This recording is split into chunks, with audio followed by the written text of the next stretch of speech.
मसीह यीशु में आप सबकी सलामती हो। मैं आपका खादम पास्टर लतीफ़ जॉन रोज़ की आसमानी खुराक के साथ आपकी खिदमत में हाज़िर हूँ। हमारा आज का मज़मून है, मिलकर हम जीत सकते हैं। Together we win. और हवाला है वाज की किताब, उसका 4 बाब 9वीं और 10वीं 2 आयात को हम पढ़ेंगे। इक्लेसियास्टिक्स चैप्टर 4 वर्स 9 and 10। एक से 2 बेहतर है क्योंकि उनकी मेहनत से उनको बड़ा फ़ायदा होता है, क्योंकि अगर वो गिरे तो एक अपने साथी को उठा खड़ा करेगा, लेकिन उस पर अफसोस जो अकेला है जब वो गिरता है, क्योंकि कोई दूसरा नहीं जो उसे उठा खड़ा करे। खुदा उनके जिंदा पाक कलाम के पढ़े और सुने जाने पर उसकी बरकत हो, आमीन। 1965 की रात को पासबान अपने एल्डर के दरवाजा पर दस्तक देता है और फरमाता है कि एल्डर साहब, गिल साहब, जल्दी साइकिल को निकालें, मेरा बेटा बीमार है, उसे हॉस्पिटल लेकर जाना है। गिल साहब ने जल्दी से साइकिल को निकाला। भाई साहब बच्चे को लेकर पीछे बैठे और गिल साहब सेंट ट्रीजा हॉस्पिटल की तरफ साइकिल को दौड़ाना शुरू हो गए। पीछे से आवाजें आ रही थी, गिल साहब, एल्डर साहब, तेज साइकिल को चलाएं, बुखार बहुत तेज है। आखिर पादरी साहब और एल्डर साहब हॉस्पिटल पहुंच गए और जाते ही डॉक्टरों ने कहा कि जल्दी से इसके चारों तरफ बर्फ लगा दो, क्योंकि अगर ये और देर हो जाएगी तो शायद ये बच्चा जिंदा ना बचे। उन दोनों ने मिलकर इस सफर को तय किया। चंद दिनों के बाद बच्चा सेहतयाब हो गया।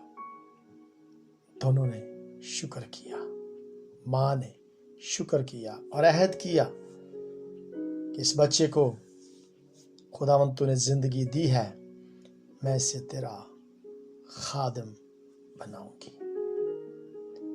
मेरी अज़ीज़ों, यह हकीकत है कि जब पासबान और एल्डर ने दोनों ने मिलकर अपनी इस कोशिश को कामयाब किया और एक नई जिंदगी मिल गई। अगर हम खुदावंद के जिंदा पाक कलाम में से खरूज की किताब, उसका 17वां बाब और उसकी 8 आयत से 17वां बाब उसकी 8 आयत से 13वीं आयत तक पढ़ें तो वहाँ हम देखते हैं कि मिलकर शिकस्त दे दी गई। ये जंग थी इसराइलियों की और अमालिकियों की। रफीदम का इलाका था और मूसा ने यशवा से कहा कि हमारी तरफ के कुछ आदमी चुन ले जा और अमालिकियों से लड़, और मैं कल खुदा की लाठी अपने हाथ में लिए हुए पहाड़ की चोटी पर खड़ा होऊंगा। सो मूसा खुदा से दुआ करता रहा और इसराइली अमालिकियों पर गालिब आते रहे।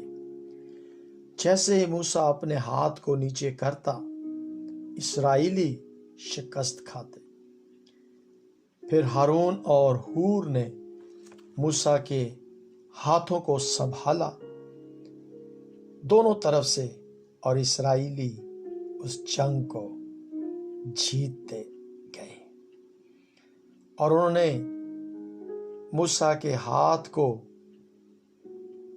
आफताब के गुरूब होने तक मजबूती से उठाए रखा اور یشوا نے امالیکیوں اور اس کے لوگوں کو تلوار کے دھار سے شکست دے دی، وہ جنگ کو جیت گئے۔ عزیز بھائیوں اور بہنوں، باہمی انحصار کی قدر کو کبھی کم نہیں کیا جا سکتا۔ The value of independence can never be underestimated۔ باہمی اتحاد کے ساتھ جو کام کیا جاتا ہے اس میں ہم کبھی بھی شکست حاصل نہیں کرتے، ہم اس کام کو جیت جاتے ہیں۔ خدا نے اپنی مہربانی سے اچھائی کے ساتھ لوگوں کو باہمی بھلائی کے لیے اپنا نمائندہ مقرر کیا ہے۔ سننے والے کان، مدد کرنے والے ہاتھ، عقل مند ذہن اور تسلی بخش اور درست الفاظ، یہ وہ وسائل ہیں جو دوسروں کے ذریعے سے ملتے ہیں، جن کے وسیلہ سے وہ جنگ جیتی جا سکتی ہے، چاہے وہ جنگ کھیل کے میدان میں ہو، کھلاڑی فتح حاصل کر لیتے ہیں جب مل کر کھیلا جاتا ہے، چاہے وہ جنگ روحانی ہو، وہ جنگ جیتی جا سکتی، چاہے وہ جنگ سیاسی ہو، ملکی سطح پر ہو، وہ جیتی جا سکتی ہے۔ میرے حاصل کلام یہ ہے کہ زندگی میں کب کس وقت آپ نے کسی کو کسی قسم کا کوئی فائدہ دیا تھا؟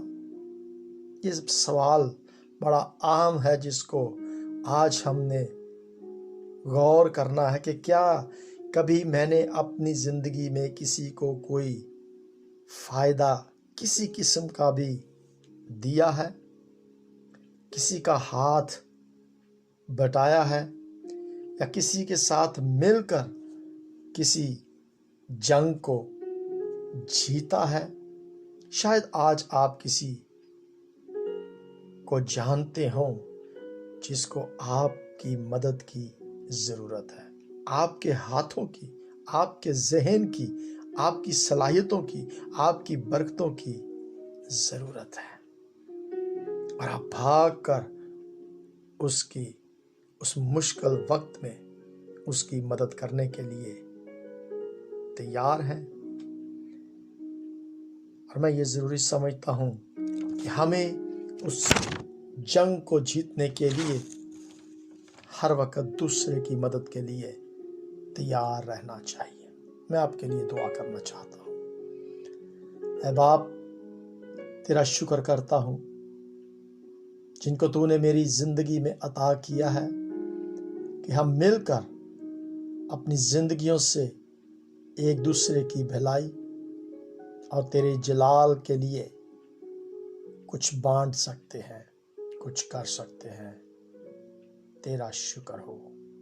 آمین۔